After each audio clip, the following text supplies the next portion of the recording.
नमस्कार। चुनावों का माहौल शुरू हो रहा है, मौसम शुरू हो रहा है, बसंत भी साथ साथ चल रही है, फागुन की शुरुआत हो चुकी है। और चुनावों के मौसम में हम पिछले 5 साल का रिपोर्ट कार्ड अगर हम देखें तो पाएंगे कि पिछले 5 साल में जुमलों और इवेंट्स के अलावा लोगों को बहुत कम मिला है, ना के बराबर मिला है। हमारे प्रधान सेवक ने तरह तरह के अभिनय किए हैं, बहरूपिये बने हैं, कभी गांधी जी की तरह चरखा चलाया है, कभी संसद की सीढ़ियों पर माथा टेका है, कभी किसी मंच पर रोए हैं, कभी गाए हैं, कल वो धोए भी।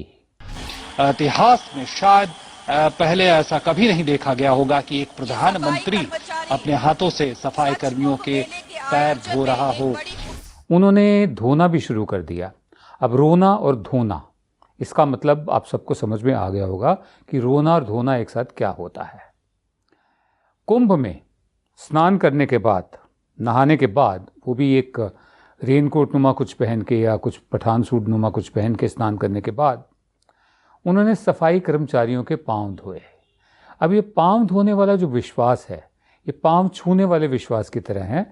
इसको हमारे समाज का एक बहुत बड़ा हिस्सा आदर मानता है, परंपरा मानता है, संस्कृति मानता है। लेकिन इसके पीछे की सोच ये है कि जो सबसे कास्ट, जो हमारी कास्ट सिस्टम है, जो शूद्र होता है, जिसे सबसे नीचे गिना जाता है, वो पाँव से निकला है, क्षत्रिय भुजाओं से निकला है, वैश्य जो है व्यापारी वो पेट से निकला है, और जो ब्राह्मण है वो मस्तिष्क से निकला है।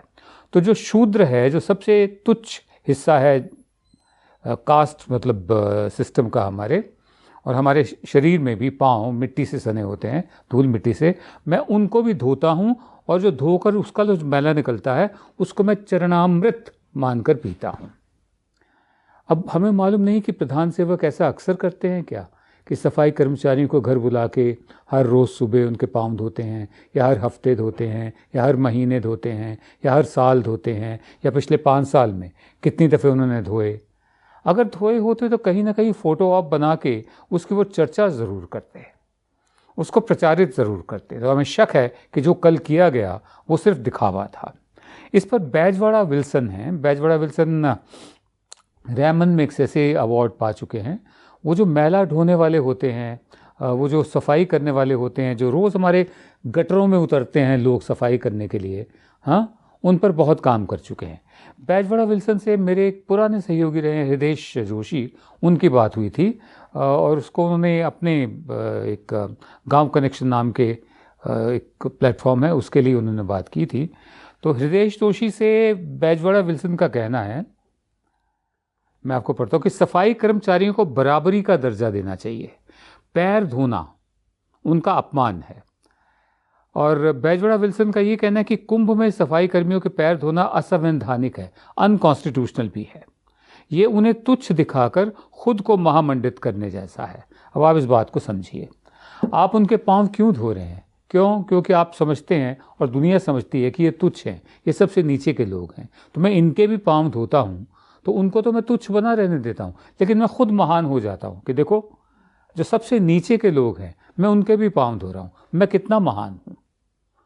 तो कल प्रधान सेवक ने जो किया वो खुद को महिमा मंडित किया, खुद को महान साबित किया, उनके पाँव धोकर उनको वहीं का वहीं रहने दिया।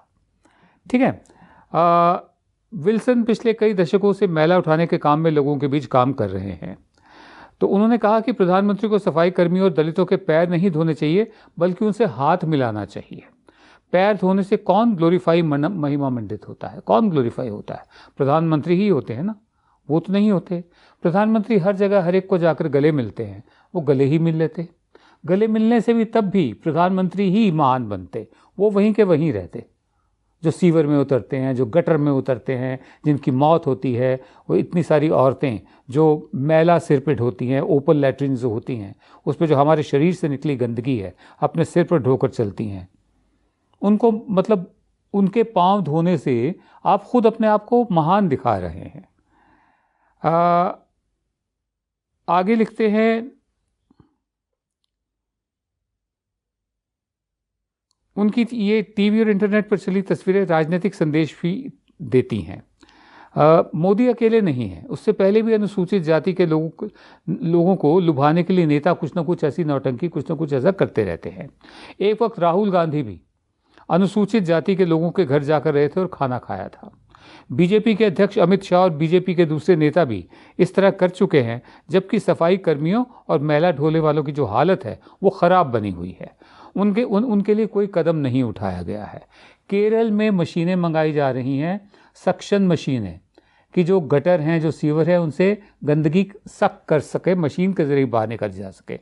हमारे यहाँ लोगों को गटर में उतरना पड़ता है और वहाँ उनकी मौत भी होती है गैस के कारण। संसद ने एक नेशनल कमीशन फॉर सफाई कर्मचारी बनाई, जो एक कॉन्स्टिट्यूशनल बॉडी है। उसका कहना है कि हर 5 दिन में गटर में जाकर सफाई करने वालों में से एक आदमी की मौत हो जाती है। और बेजवाड़ा विल्सन कहते हैं कि 1,60,000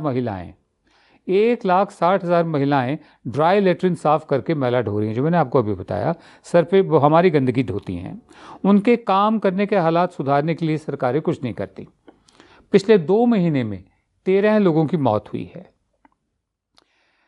विल्सन का ये भी कहना है कि ये हरकतें, इस तरह की पाँव पकड़ लेना और सिर्फ दिखावा करना और प्रपंच करना, ये बहुत गलत है, असंवैधानिक है, बराबरी के फलसफे के खिलाफ है। राहुल गांधी हों या प्रधान सेवक नरेंद्र मोदी हों, उन्हें अंबेडकर का अध्ययन करना चाहिए। संविधान कहता है कि सब बराबर हैं, लेकिन जब कोई इस तरह सफाई कर्मचारियों के पैर धोता है तो ये बिल्कुल गलत है। ये ड्रामेबाजी बंद होनी चाहिए। ये विल्सन के शब्द हैं। उनके मुताबिक दलितों को मैला उठाने के काम में लगाए रखने को ही प्रोत्साहित करने जैसा है कि तुम इसी काम में लगे रहो, हम बीच बीच में आकर तुम्हारे पाँव धो दिया करेंगे, कभी कभी तुम्हारे घर पे आकर रह लिया करेंगे, कभी कभी तुम्हारे साथ खाना भी खा लिया करेंगे। कुछ नेताओं का तो हमने ये भी सुना कि खाना बाहर से आया था, जब वो किसी दलित के घर या अनुसूचित जाति के यहाँ बैठे हुए थे। बहरहाल हमारे यहाँ ये आप अक्सर रिपोर्ट पढ़ते होंगे कि दलित की बारात निकल रही है तो उसको ऊंची जाति वालों ने घोड़े से उतार दिया और पीटना शुरू कर दिया कि तुम घोड़े पर बैठे कैसे। लंबे बाल रखने पर उसकी पिटाई कर दी। अभी 4 दिन पहले की बात है। तो कुल मिलाकर इस तरह की नौटंकी से कुछ नहीं होगा। आप मशीनें मंगवाइए, टेक्नोलॉजी मंगाइए, इनको गटर में उतरने से बचाइए, इनको सीवर में उतरने से बचाइए, या अगर ज़्यादा ही करके दिखाना है तो पाँव धोने के साथ साथ एक दिन खुद सीवर में, गटर में उतर कर हमें दिखाइए। तब हम मानेंगे कि वाकई आपके दिल में इनके लिए दर्द है। इतना तय है, आने वाले चुनावों में जुमलेबाजी नहीं चलेगी। जुमला एक ऐसा शब्द जो हमेशा के लिए जुड़ चुका है इन 2 या 2.5 लोगों के साथ जो पिछले 5 साल से सरकार चलाते आ रहे हैं। मेरा मतलब प्रधान सेवक नरेंद्र मोदी, बीजेपी के अध्यक्ष अमित शाह, और जब जब भी वो यहाँ रहे हैं अरुण जेटली, उनके साथ जुड़ता रहा है जुमला शब्द, जुमला इवेंट्स। वरना जो वायदे किए थे पिछले चुनाव के वक्त, 2014 के वक्त, उसमें से किसी एक का जिक्र ये खुद भी नहीं करते हैं। चाहे वो नौकरियों के हों, चाहे वो स्मार्ट सिटीज़ के हों, चाहे वो स्किल इंडिया के हों, चाहे वो स्टार्टअप इंडिया के हों, चाहे वो किसी भी चीज़ के जो वायदे हों, बेटी बचाओ बेटी पढ़ाओ अभियान हो, चाहे वो कुछ भी हो, स्वच्छ भारत हो, किसी का जिक्र ये खुद भी नहीं करते हैं। अच्छे दिन आने वाले हैं, ये नारा पिछले ही दफ़े का था, इस दफ़े ये खुद नहीं लगा रहे हैं। ठीक है, अब नया भारत बोल रहे हैं। तो एक बार फिर क्या हम जुमलों में जाएंगे, ये जानते हुए कि एक सरकार का ट्रैक रिकॉर्ड हमारे सामने है कि पिछले 5 साल में इसका ट्रैक रिकॉर्ड ये रहा है। इतना सब कुछ प्रॉमिस करने के बाद इतना सा भी नहीं कर पाई है। मैं आपको 10 बहुत बड़ी कमियां गिनाता हूं इस सरकार की, उसके बाद आप फैसला करेंगे। और एक बात और कहूँगा उसके बाद। सबसे पहली बात तो नोटबंदी सबसे बड़ा फेलियर रहा है सरकार का।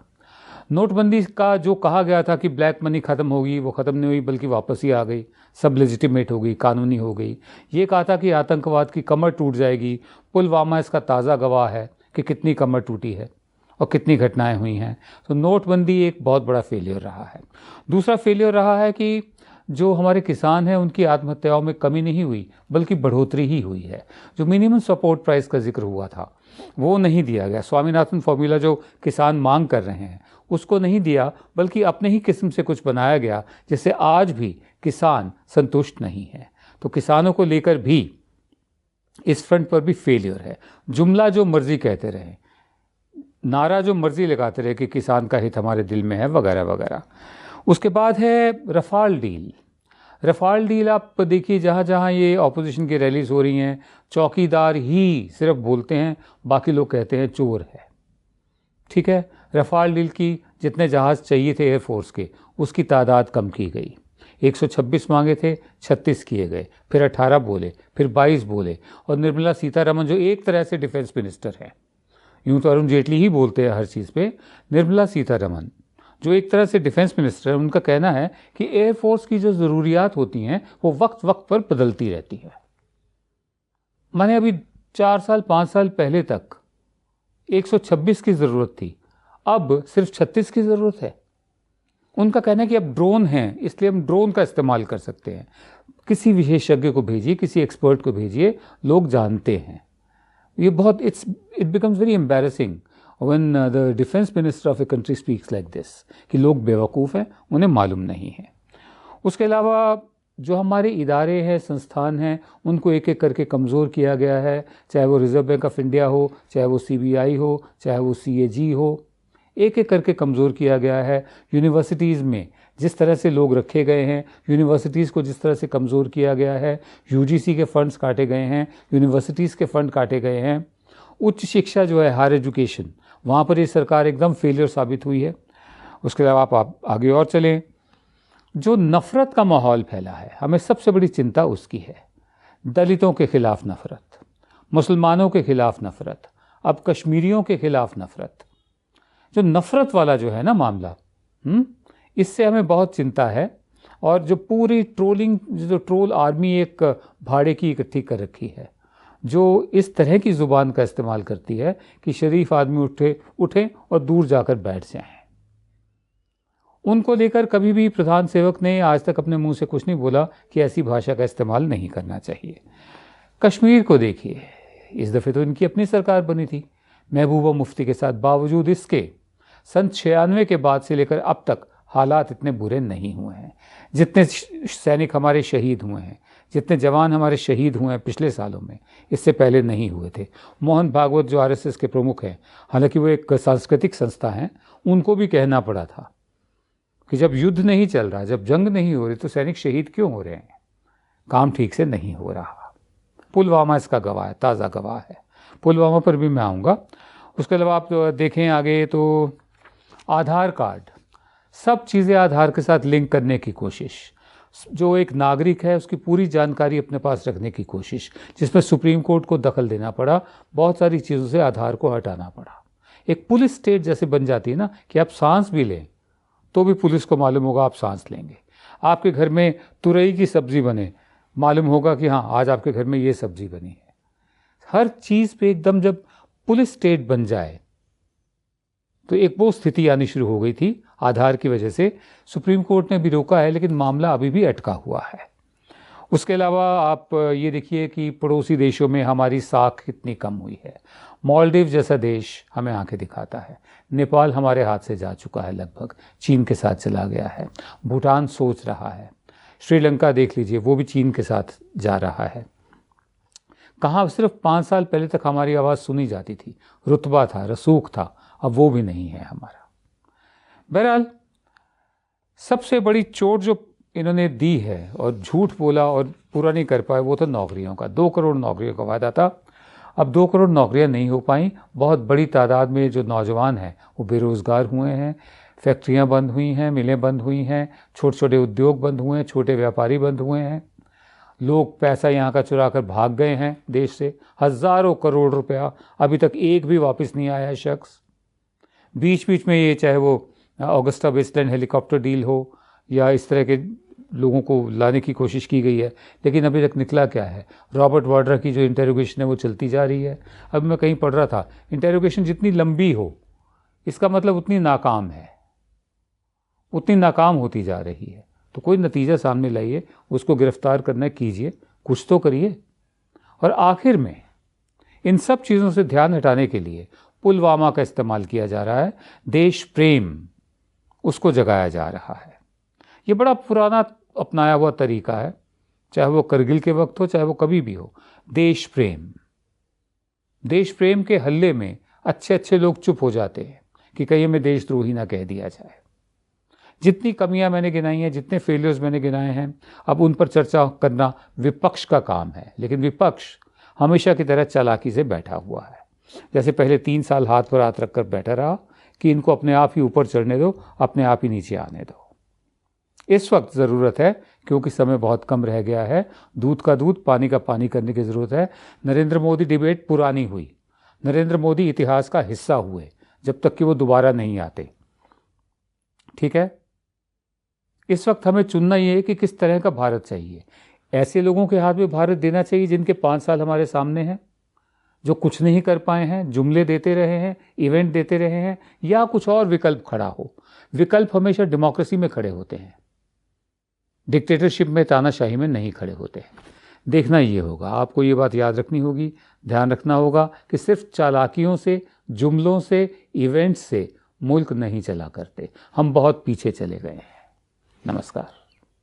अगर आपको हमारा ये वीडियो पसंद आए तो शेयर कीजिए। अगर ये वीडियो आप फेसबुक पर देख रहे हैं तो आप हमें लाइक कर सकते हैं और ट्विटर पर फॉलो कर सकते हैं, और यूट्यूब पर हमारे वीडियोस देखने के लिए आप हमें सब्सक्राइब कर सकते हैं।